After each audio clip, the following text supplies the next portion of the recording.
بسم الله الرحمن الرحيم الحمد لله رب العالمين وصلى الله على محمد وآله الطاهرين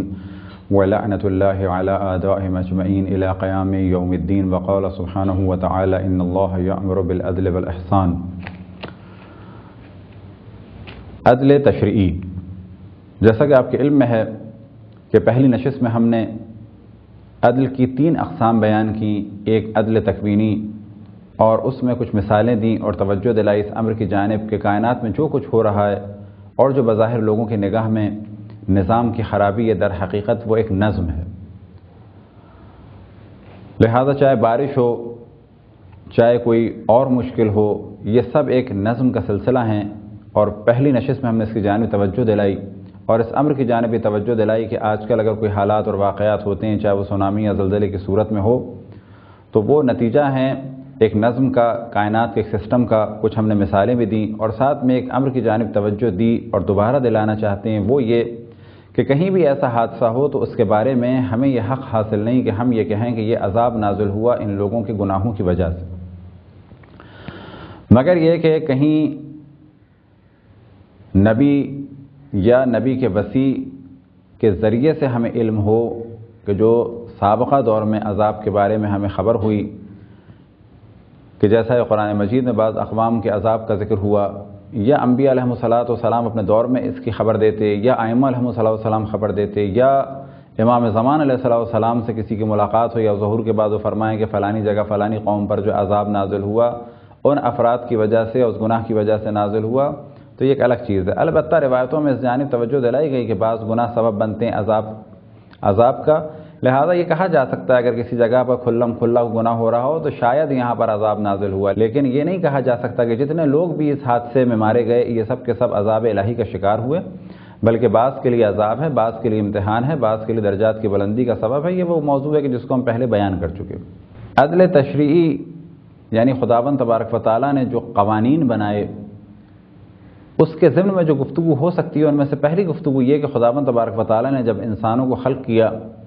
اور ان پہ ذمہ داری ڈالی، تو ایسا نہیں ہے کہ ذمہ داری بغیر اطلاع کے دی. پہلا لطف خداوند تبارک و تعالیٰ یہ ہے کہ اپنی جانب سے انبیاء علیہم السلام کو مبعوث فرمایا، اور ان کے بعد ان کے اوصیاء کا سلسلہ، علماء کا سلسلہ، عرفاء کا سلسلہ، اس کے ذریعے سے انسانوں کے عقل و شعور کو بلندی تک پہنچایا اور اس امر کی جانب توجہ دلائی کہ تمہیں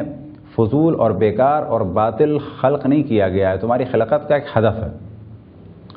لہذا ہر دور میں انبیاء علیہ السلام نے پہلے مرحلے میں اللہ کی معرفت اور اس کے بعد اللہ سبحانہ و تعالیٰ کیا چاہتا ہے کو کہا جائے گا احکام. اللہ سبحانہ و تعالیٰ کیا چاہتا ہے، عمل کے اعتبار سے کیا کرنا ہے کیا نہیں کرنا، کیسا قانون بنانا ہے کیسا نہیں، یہ ہوگا احکام. اور روحانی تربیت، اخلاقی تربیت کے لیے ہو گیا علم اخلاق. لہذا انبیاء علیہ السلام نے 3 اہم کام انجام دیے، ایک نظریاتی اعتبار سے، ایک فقہی اعتبار سے کہ کیا کرنا ہے کیا نہیں کرنا، اور ایک اخلاقی اعتبار سے کہ انسان کی روحانی تربیت ہو، اخلاقی تربیت ہو. تو پہلا لطف اللہ سبحانہ و تعالیٰ کا یہ ہے کہ جس پہ ہمارا عقیدہ ہے کہ خداوند تبارک و تعالیٰ نے انسانوں پر ایسے ہی ذمہ داریاں نہیں ڈالیں بلکہ پہلے مرحلے میں انہیں بیدار کیا. اور اسی عدل کا ایک تقاضا یہ ہے کہ سوال و جواب قیامت کے دن فقط ان سے ہوگا جن میں عقل و شعور ہوگا. لہذا یہاں پر اللہ سبحانہ و تعالیٰ کی ذمہ داری اس دنیا میں، اس عالم میں عقل و شعور کے بعد ہے اور بلوغ کے بعد ہے. البتہ یہ ذہن میں رکھیں کہ بلوغ کے بعد کچھ چیزوں کے بارے میں سوال ہوگا، کیونکہ ہر بالغ عقل کے اس مرحلے پہ نہیں ہوتا کہ جس پہ ایک 50 سال کا یا 60 سال کا آدمی ہے. لہذا اس کی عقل کے حساب سے بھی فرق ہوگا. ایسا نہیں کہا جا سکتا کہ 15 سال کا لڑکا یا 9 سال کی لڑکی 90 سال کے مرد یا عورت کے برابر ہے. یہ واجب ہونا کسی چیز کا الگ چیز ہے، کسی چیز کی ذمہ داری عائد ہو جانا الگ چیز ہے، لیکن یہ تصور کرنا کہ اس کا حساب بالکل ایک بہت ہی پختہ عقل و شعور کے مالک فرد جیسا ہوگا، ایسا نہیں ہے. یہاں پر بھی اللہ سبحانہ و تعالیٰ نے ایک آسانی رکھی ہے ان افراد کے لیے کہ جن کی عقل کم ہے یا جن کی عمر کم ہے. بس پہلی چیز یہ کہ اللہ سبحانہ و تعالیٰ نے لطف و کرم کیا انسانوں کے اوپر اور انبیاء علیہم السلام کو ارسال فرمایا. اسی موضوع کہا جاتا ہے ارسال الرسل، کہ اللہ سبحانہ و تعالیٰ نے انبیاء علیہم السلام کو لوگوں کی ہدایت کے لیے بھیجا، لوگوں کو بیدار کیا. اس کے بعد حساب و کتاب یا اس کے بعد عذاب کا سلسلہ ہوگا. ایسا ہی نہیں ہے کہ فقط کسی پہ عذاب بھیج دیا، ایسے ہی نہیں ہے کسی سے حساب کتاب ہو گیا، بلکہ پہلا مرحلہ ہے انسان کے عقل و شعور کو بلندی پر لے جانا، انسان کو بیدار کرنا۔ جب وہ بیدار ہو جائے گا تو اس پر کچھ ذمہ داریاں ہیں، جب ذمہ داریاں پڑ گئیں تو اب ہوگا حساب کتاب، اب نوبت آئے گی کسی سزا کی کہ اگر وہ لوگ اللہ سبحانہ و تعالیٰ کی مخالفت کریں۔ پس عدل تشریعی کے باب میں جو سب سے پہلی بحث کی جا سکتی تھی وہ یہ کہ اللہ سبحانہ و تعالیٰ عادل ہے، اور اللہ سبحانہ و تعالیٰ کے عدل کا تقاضا ہے کہ انسانوں پر ذمہ داری ڈالنے سے پہلے انہیں باخبر کیا جائے۔ اگلے مرحلے میں عدل سے جو ریلیٹڈ ایک بحث ہے وہ یہ کہ جو بھی قوانین اللہ سبحانہ و تعالیٰ نے وضع فرمائے ہیں انسانوں کے لیے، وہ ایک حکمت کی بنیاد پر ہے، وہ معاشرے، انسان، اس کی پختگی اور عقل و شعور اور اس کی مشکلات کو اور آسانیوں کو دیکھتے ہوئے ہیں۔ لہذا اگر کسی چیز کو اللہ سبحانہ و تعالیٰ نے واجب قرار دیا ہے تو یہ چیز اس کے لیے ضروری تھی، یا اس میں دنیا کا فائدہ تھا، یا آخرت کا فائدہ تھا، یا مادی فائدہ تھا، یا روحانی فائدہ تھا۔ اگر کسی چیز کو حرام قرار دیا ہے تو اس سے کوئی نقصان ہے، یا دنیا میں یا آخرت میں، یا مادی اعتبار سے یا معنوی اعتبار سے، یعنی روحانی اعتبار سے۔ اگر کسی چیز کو مستحب قرار دیا ہے تو اس میں کچھ فائدہ ہے انجام دینے میں، لیکن چھوڑنے میں کوئی نقصان نہیں ہے، بس اسے مستحب قرار دیا۔ مکروہ کیوں قرار دیا؟ کہ اس کے چھوڑنے میں فائدہ ہے، لیکن اگر انجام دے دیا تو کوئی بہت بڑا نقصان نہیں ہے۔ اسی طرح سے مباح و امر کہ انجام دیا یا نہیں دیا تو کوئی بات نہیں ہے۔ بس اللہ سبحانہ و تعالیٰ نے یہ جو احکام خمسہ یعنی واجب، حرام، مستحب، مکروہ اور مباح دیے، یہ احکام خمسہ اللہ سبحانہ و تعالیٰ کی حکمت اور عدالت کی بنیاد پر ہیں۔ کوئی نہ کوئی اس میں فائدہ تھا انسانوں کا، یا دنیا میں یا آخرت میں، یا مادی طور پہ یا معنوی طور پہ، یا گھریلو طور پہ، یا فردی اعتبار سے، یا معاشرتی اعتبار سے، بالآخر کہیں نہ کہیں کسی نہ قسم کا کوئی فائدہ یا نقصان تھا، اور اسی فائدے و نقصان کو دیکھتے ہوئے اللہ سبحانہ و تعالیٰ نے حکمت کی بنیاد پر، عدل کی بنیاد پر، کیونکہ اللہ سبحانہ و تعالیٰ علیم حکیم ہے، قوانین وضع فرمائے۔ عدل کی بحث میں جو تیسرا موضوع ڈسکس کیا جا سکتا ہے وہ یہ کہ اللہ سبحانہ و تعالیٰ کے عدل کا تقاضا یہ ہے کہ وہ اپنے بندوں کے اوپر ان کی طاقت سے زیادہ ذمہ داری نہیں ڈالتا۔ لہذا ارشاد خداوند تبارک و تعالیٰ ہے لا یکلف اللہ نفسا الا وسعها، کہ اللہ سبحانہ و تعالیٰ اپنے بندوں کے اوپر ان کی طاقت سے زیادہ ذمہ داری نہیں ڈالتا۔ کیا مراد؟ کہ اگر آپ پہلے کی گفتگو کو مد نظر رکھیں کہ اللہ نے احکامات قرار دیے ہیں بلوغ کے بعد، ایک بچے کے اوپر لازم قرار نہیں دیے۔ اسی طرح سے عقل کو معیار قرار دیا کہ اگر کسی میں عقل ہے تو اس سے حساب کتاب ہوگا، اس پر واجب ہے۔ اسی طرح سے صاحب اختیار سے، مثال کے طور پہ اگر کوئی ہمیں نماز پڑھنے نہ دے تو ہم صاحب اختیار نہیں ہیں، بس ہم سے نماز کی باز پرس نہیں ہوگی۔ اگر کوئی ہمارے منہ میں زبردستی کوئی حرام چیز ڈال دے تو ہم صاحب اختیار نہیں ہیں، بس اس گناہ کا ہم پر کوئی عذاب نہیں ہوگا، کیونکہ یہ ہم نے گناہ نہیں کیا، یہ دوسرے نے زبردستی ہمارے ساتھ کیا۔ لیکن اگر دل سے راضی ہوں، ہم منع کر سکتے تھے لیکن منع نہیں کیا، تو یہاں کہا جائے گا کہ یہ ایک اپنے آپ کو بیوقوف بنانے کا طریقہ ہے، کیونکہ یہاں پر انسان دوسرے کو روک بھی سکتا تھا اور سمجھا بھی سکتا تھا۔ بس اللہ سبحانہ و تعالیٰ کسی کے اوپر بھی اس کی طاقت سے زیادہ بوجھ نہیں ڈالتا، اور یہیں سے سلسلہ نکلتا ہے حکم اولی اور ثانوی کا۔ فقہ میں ایک موضوع ہے حکم اولی اور حکم ثانوی۔ مثال کے طور پہ نماز واجب ہے، نماز میں سجدہ واجب، رکوع واجب ہے، سجدہ واجب ہے، لیکن اگر کسی کی جان کو خطرہ ہو نماز کی وجہ سے تو کہا جائے گا کہ اب یہاں پہ نماز واجب نہیں ہے بلکہ حرام ہے۔ اسی طریقے سے اگر سجدے یا رکوع سے آنکھیں خراب ہونے کا خطرہ ہو، یا جان جانے کا خطرہ ہو، یا کسی اہم عضو کے ضائع ہونے کا خطرہ ہو تو کہا جائے گا اب سجدہ یا رکوع واجب نہیں ہے۔ اب کیا کیا جائے؟ سجدے اور رکوع کے بجائے اتنا سجدہ اور رکوع کیا جائے کہ جتنا انسان کر سکتا ہے، اور اگر اتنا بھی نہ کر سکے تو کیا کرے کہ آنکھوں کے اشارے سے یا گردن کے اشارے سے اس حد تک رکوع کر لیا، سبحان ربی العظیم و بحمدہ۔ اور اگر کسی کے لیے یہ بھی ممکن نہیں ہے، فرض کریں کہ اس کے کالر بون کا پرابلم ہے یا بیک بون کا پرابلم ہے اور وہ اتنا بھی گردن کو نہیں جھکا سکتا، تو کہا جائے گا کہ آنکھوں کے ذریعے سے سبحان ربی العظیم و بحمدہ۔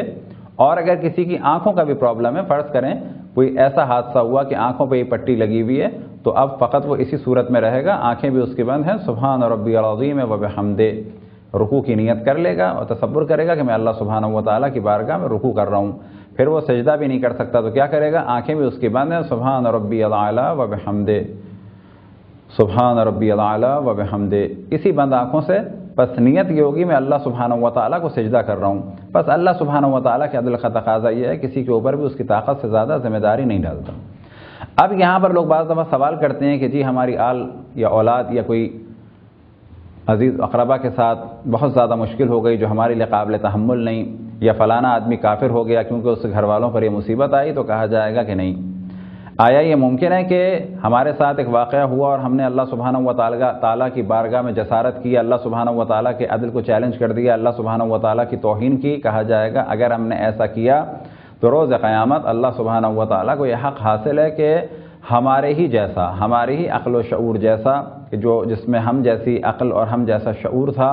اور ہم جیسا ہی علم تھا، ایسے ہی کسی فرد کو قیامت کے دن کھڑا کر دے گا۔ دیکھو اس کی اولاد کے ساتھ بھی مشکلات ہوئیں، مثال کے طور پہ اگر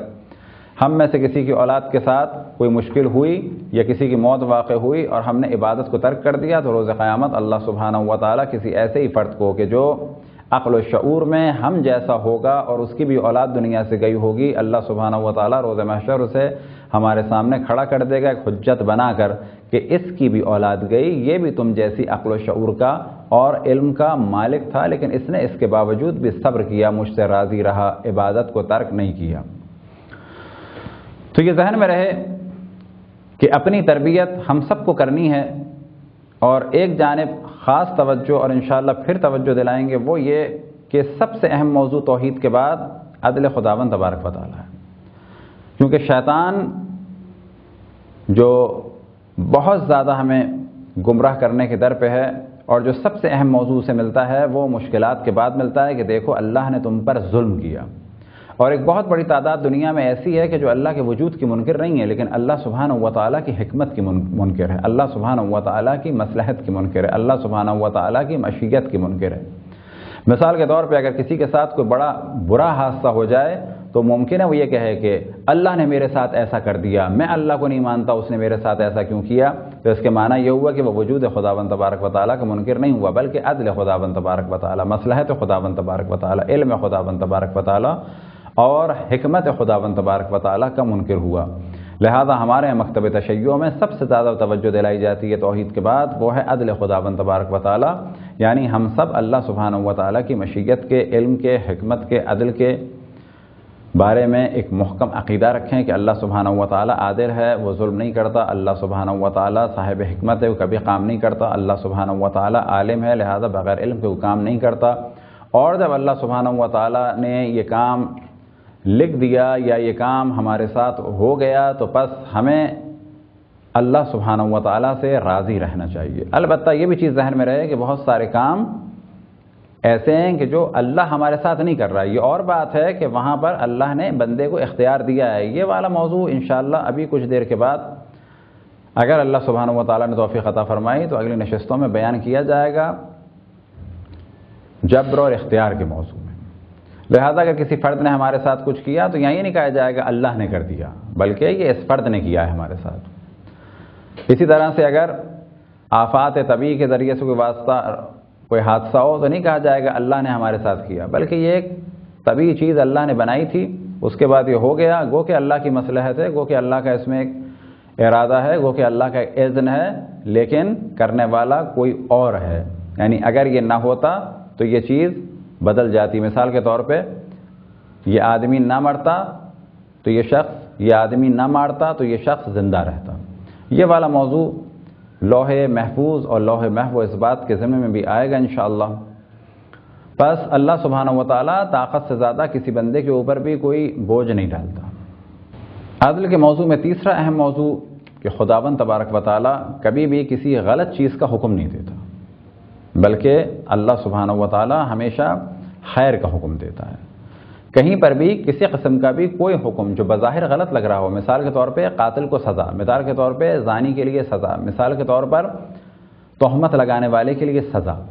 یہ ممکن ہے اس شخص کے لیے بظاہر اس کو بری لگ رہی ہو کہ جس پر یہ حد جاری ہو رہی ہے، لیکن یاد رکھیں کہ اس میں اللہ سبحانہ و تعالیٰ کی مصلحت کیا ہے کہ اس سزا کے ذریعے سے لوگوں کو فتنے سے محفوظ رکھا جائے اور دنیا میں فتنہ نہ ہونے دیا جائے۔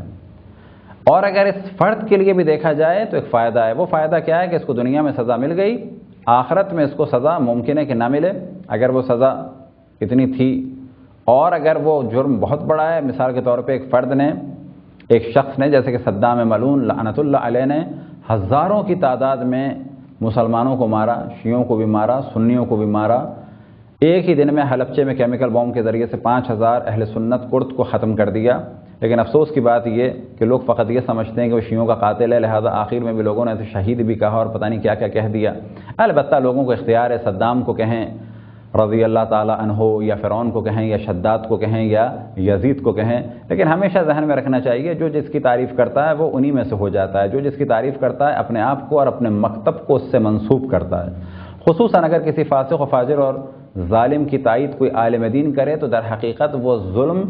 اپنے مکتب اور مذہب پر کر رہا ہے، کیونکہ لوگ یہ سوچیں گے شاید اس کا مکتب اور مذہب ایسے ظالموں کی تائید کرتا ہے، بس جو مکتب اور مذہب ایسے ظالموں کی تائید کرے وہ مکتب اور مذہب در حقیقت خود ظلم ہے۔ لہذا اس بات کو ہم اعلاناً کہتے ہیں کہ جو بھی ایسے ظالموں کی تائید کرتے ہیں، چاہے وہ حجاج بن یوسف جیسا فاسق و فاجر اور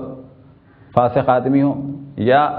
صدام جیسا ہو، یا ان کے علاوہ کسی اور جیسا ہو، در حقیقت وہ اپنے کردار کو، اپنے نظریات کو، اور اگر وہ عالم دین ہے تو اپنے مکتب کو بدنام کر رہا ہے۔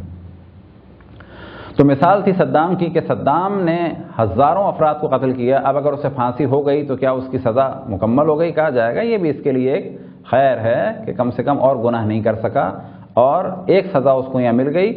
اس عالم میں اس کی کچھ سزا کم ہو گئی۔ مثال کے طور پہ کہ طبعی طور پہ مرتا تو وہاں پر اس کی سزا زیادہ ہوتی، یہ جو اس کو سزا ہوئی تو تھوڑی سی سزا میں اس کی کمی ہو گئی۔ البتہ اس جیسے فاسقوں اور فاجروں اور انسانیت کے دشمنوں کے لیے ایک پھانسی یا اس قسم کی دنیاوی سزا مکمل سزا نہیں ہے۔ یہ نہیں کہا جا سکتا کہ یہاں ایسے سزا مل گئی لہذا اب وہاں پر اس کو سکون ملے گا، کہا جائے گا نہیں، اس کے اتنے جرائم ہیں کہ اس کو برزخ میں بھی اور پھر محشر میں بھی سزا ملے گی۔ لیکن بعض گناہ ایسے ہیں کہ جس کے بعد کہا جا سکتا ہے، جیسے کہ تعزیر اگر ہو گئی، یا مثال کے طور پہ شراب پینے کی حد ہو گئی، تو ممکن ہے کہ وہ اسی دنیا کی حد تک ہو اور اس کے بعد اس دنیا میں اس کے عذاب معاف کر دیے جائیں۔ تو لہذا ہر سزا سے متعلق یہ قاعدہ کلیہ نہیں ہے کہ یہاں پر اگر سزا ہو گئی تو وہاں پر معاف کر دیا جائے گا، بلکہ یہ کہنا مناسب ہے کہ کچھ سزا میں تخفیف ہو جائے گی۔ لہذا اللہ سبحانہ و تعالیٰ کا کوئی بھی حکم جو بظاہر ہمیں اچھا لگ رہا ہو یا بظاہر ہمیں برا لگ رہا ہو،